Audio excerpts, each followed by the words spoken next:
మరి అట్లా చేయడం తప్పు కదా తల్లి.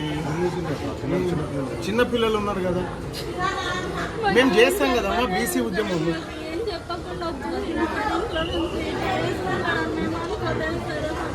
కొంచెం బీసీల గురించి మాట్లాడుతున్నాం.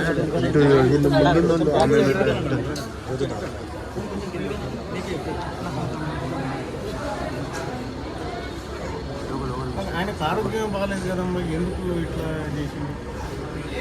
నీకు చెప్పిండా మా ఆఫీస్కి పోతున్నాం అక్కడ కలుస్తాము?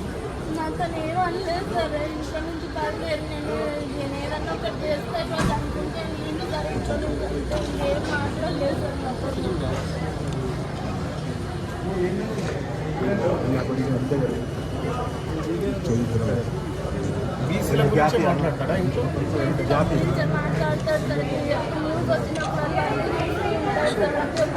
అన్న మాకు కూడా కెమెరానే కదా, ఆగన్నా ఆగే. మన ఆ రోజు కూడా ఆఫీస్కి వచ్చినప్పుడు న్యూస్ చూస్తున్నారనే ఇన్ఫర్మేషన్తోనే మన ఆఫీస్కి వచ్చిందంట, మీ దగ్గరకు వచ్చింది. ఇది అత్యంత బాధాకరమైన విషయం. సోదరి చెప్తా ఉంది, బీసీ ఉద్యమం గెలవాలి, బీసీలకు హక్కులు రావాలి.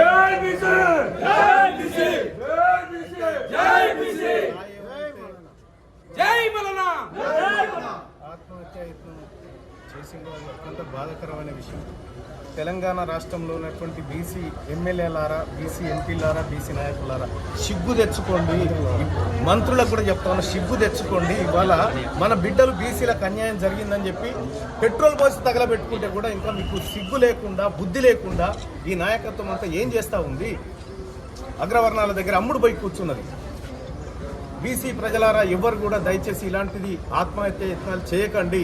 మేమున్నాం, మేము ఈ బీసీ ఉద్యమాన్ని నడిపిస్తాం. ఖచ్చితంగా బీసీలకు రావాల్సినటువంటి రిజర్వేషన్లు వస్తాయి, బీసీలకు రావాల్సినటువంటి అన్నీ వస్తాయని చెప్పి తెలియజేస్తా ఉన్నా. దయచేసి ఇలాంటి ఆత్మ బలిదానాలకు ఎవరు ఒడిగట్టొద్దు బీసీలని చెప్పి చెప్తా ఉన్నా. ఇది ఆత్మ బలిదానాల ఉద్యమం కాదు, ఇది ఎవరి ఒంట్లోంచి కూడా ఒక రక్తం చుక్క రాలకుండా చేసేటువంటి యుద్ధం. ఈ యుద్ధంలో ఖచ్చితంగా బీసీలారా నేను మనల్ని గెలిపిస్తా, మీరు కంగారు పడకండి, ఆందోళన పడకండి. ఇవాళ నేను మాట్లాడడం జరిగింది, ఆత్మహత్య యత్నం చేసినటువంటి సాయితో నేను మాట్లాడడం జరిగింది.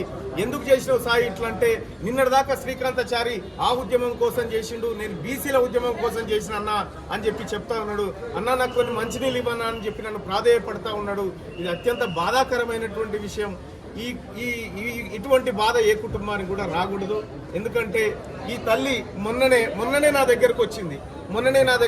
అన్న కష్టం ఉందన్న, అన్న కొద్దిగా ఇబ్బంది అవుతుందన్న అంటే నేనే ఈ తల్లికి 20,000 రూపాయలు ఇచ్చి రూమ్ రెంట్లు కట్టి ఈ గ్రాసరీస్ కొనుక్కోమని చెప్పి తోలించడం జరిగింది. కానీ ఇటువంటి రోజు వస్తుందని మేము ఎక్స్పెక్ట్ చేయలేదు. ఇవాళ సాయంత్రం క్యూ న్యూస్ ఆఫీస్ దగ్గరికి, నా కార్యాలయం దగ్గరికి వచ్చిందంట. నేను అప్పటికే వేరే పని మీద బయటకు వెళ్ళిపోయినా.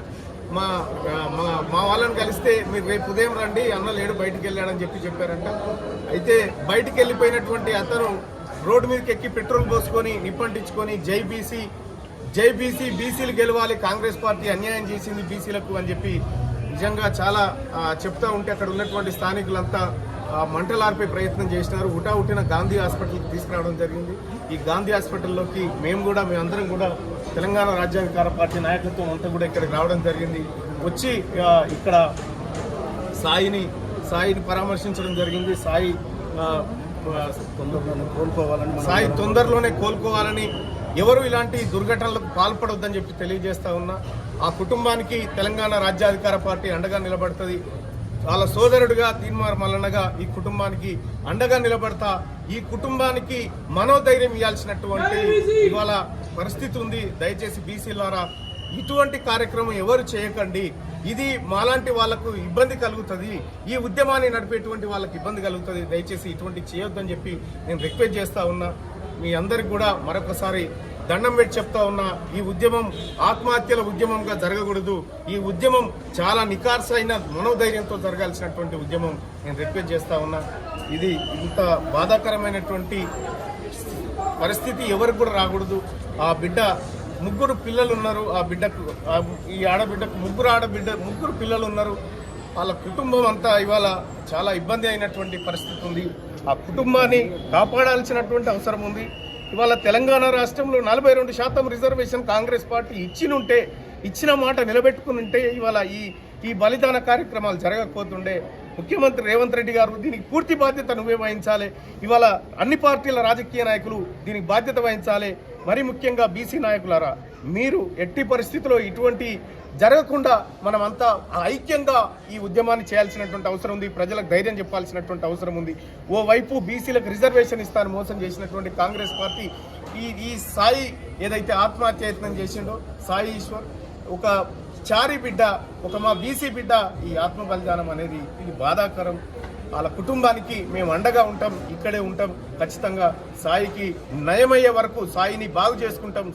సాయిని తిరిగి మామూలు మనిషిని చేసుకోవడానికి మేము ఇక్కడ కృషి చేస్తామని చెప్పి తెలియజేస్తా ఉన్నాం.